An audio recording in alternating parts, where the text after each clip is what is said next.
You know, I get a lot of letters from concerned parents whose children have come out to them as gay. Like this one from Mavunwi McGregor, who is worried that his son's homosexuality will affect his career in the armed forces. Well, Mavunwi, being openly gay in the Australian military isn't a problem.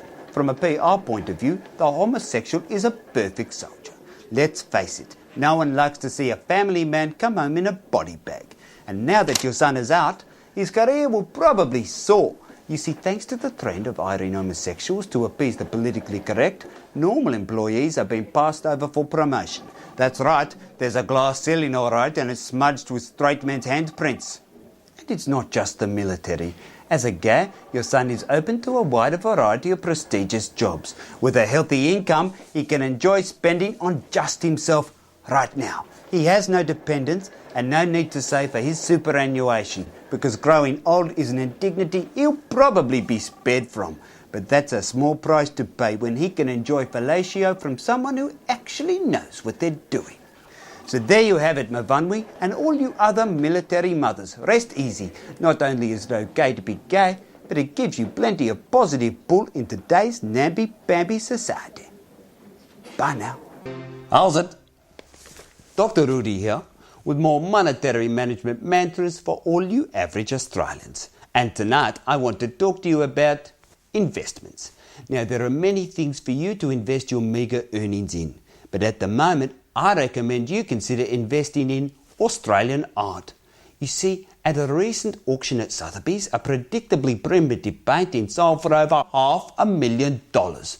Now, the artwork is untitled, but more importantly, the artist is now deceased. And as we know, an artwork dramatically increases in value after the death of the artist.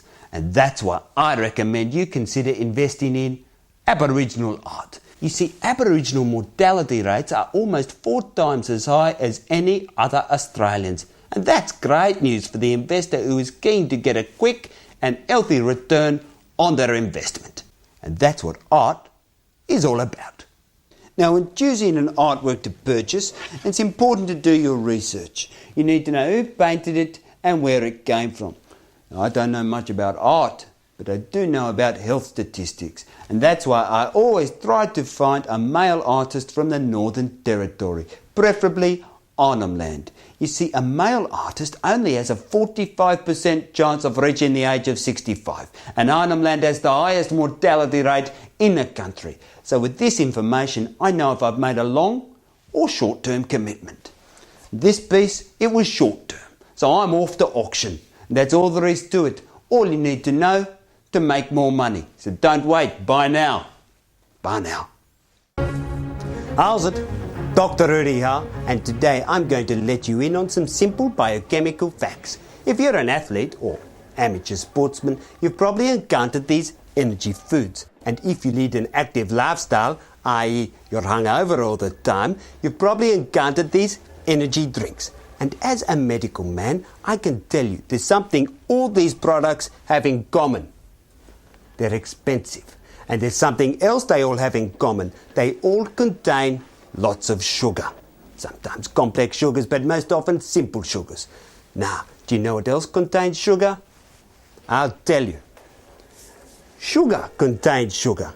And whereas a tiddly can of energy drink costs $4 and a tiny energy bar $3, you can buy an entire kilo of pure, natural, made in Australia energy food for less than $1. And you know what? It's 100% fat-free.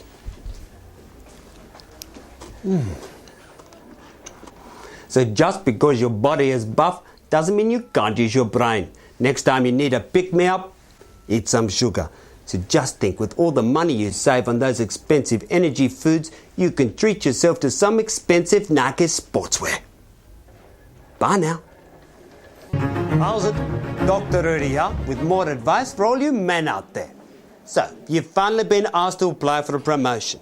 And word is, you're in with a good chance. The only trouble is, with equal opportunity so popular these days, it's likely your strongest competitor is a woman. Not to worry. There is a great way to turn that into an advantage. During the application period, you need to change the way your boss perceives your politically correct competitor by making him question her commitment to her career. Start by buying her a good luck present. I suggest an Ann Geddes calendar, but a soft toy will also suffice. Just make sure you give it to her in an open area when the boss is also present. Next, place an empty pregnancy test packet in the bin your boss is most likely to use. If nothing else, this will place the question of her reliability in the front of his mind. If there is a notice board instead of equal opportunity pamphlets, why not start a petition lobbying the company to grant paid maternity leave for its staff? This will be popular with almost all passers-by. If your rival's desk is easily accessible and can be seen by passers-by, try placing a handful of catalogues for maternity wear and baby products on her unmanned desk. And finally, try and manage to mention as often as you can that your rival was feeling a bit sick this morning but managed to pull through again. This will make you appear concerned, but more importantly will set tongues wagging and is sure to get back to the boss. So there it is, a cutthroat campaign of clues that will make sure the boss bypasses the politically correct option and will set you on your rightful course to climb the corporate ladder. Bye now. How's it, parents? Dr. Rudi here. Look at this. What an absolute disgrace. Most teenagers are absolute slobs and lazy as well, leaving you women with mountains of monotonous household chores like the laundry. But if you're the mother of a teenage girl, there is a way to get her to do her own washing all the time. All you have to do is order one of these kits from the internet. It's called Teen Screen, and it's used by prying parents to detect if their teenage daughters are sexually active. It does this by identifying traces of dried semen on her underwear, bed linen or other clothes. A little enzyme-sensitive fluid, followed by a brief rub with blotting paper, and then a purple stain will reveal any presence of pearl jam. So simply take this kit and leave it in the top of your wardrobe, somewhere where you know it will be discovered by your daughter. After just seeing this, she'll take responsibility for her own washing from now on. So there you have it, mums. Lessen your laundry load by pretending to secretly search for semen. Bye now. How's it? We are all too aware by now that the world is spinning on an axis of evil. Fortunately, as adults, we are alert and aware enough to be prepared and proactive. But how are we to educate our children in the new world order? The answer is child's play.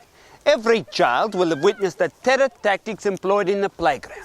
In the past, being nasty to someone because you can has been frowned upon. However, now that there's a bona fide war being waged against terror, it's okay to strike first.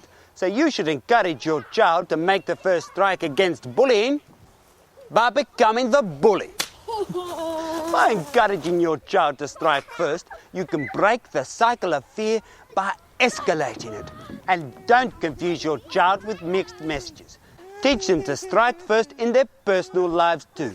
Life is so much easier when you don't have to care for those around you. How happy your little ones will be when they understand that they can use the preemptive first strike to terminate their relationships with extreme prejudice as soon as they suspect they're not going to get exactly what they want. After all, there are plenty of potential coalitions of the willing out there. And when your treasures fully understand the subtle nuances of the first strike, they will realize that bullying doesn't stop with mere physical violence, but also incorporates mental manipulation and distraction techniques.